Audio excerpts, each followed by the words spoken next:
কয়েলটা নিচে নামিয়ে লিক চেক করা হচ্ছে।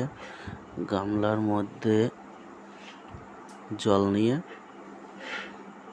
প্রেসার দেওয়ার পর লিক চেক করা হচ্ছে। আগে কেউ রিপেয়ারিং করেছিল, এটা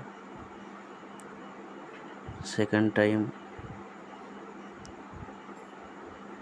আমি রিপেয়ারিং করব। সব ইউ ব্যান্ডেই ওয়েল্ডিং করা আছে,